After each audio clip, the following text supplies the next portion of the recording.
அதிகாரம் 8. இஸ்ரவேல் தேசத்திலே பொதுவாக நல்ல நாட்கள் தொடர்ந்து நீடிப்பதில்லை. அவர்கள் சிறிது காலம் நன்றாயிருப்பார்கள்.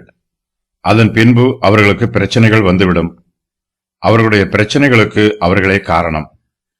சாமுவேலுக்கு முதிர் வயதாயிற்று. சாமுவேலின் குமாரரோ பரிதானம் வாங்கி நியாயத்தை புரட்டுகிறார்கள்.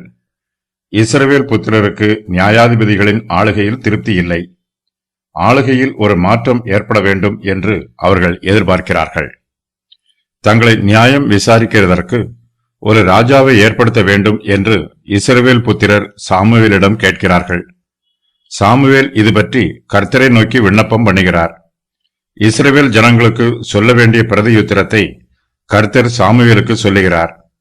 ஆளுகையில் மாற்றம் ஏற்படும் போது அதனால் ஏற்படும் பின் விளைவுகளையும் சாமுவேல் இஸ்ரவேல் புத்திரருக்கு தெளிவுபடுத்த வேண்டும்.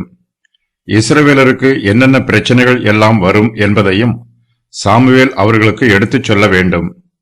இஸ்ரவேல் புத்திரரோ தங்களுக்கு ஒரு ராஜா இருக்கத்தான் வேண்டும் என்று பிடிவாதமாய் சொல்லுகிறார்கள். இஸ்ரவேல் புத்திரரை ஆள ஒரு ராஜாவை ஏற்படுத்து என்று கர்த்தர் சாமுவேலுக்கு சொல்லுகிறார்.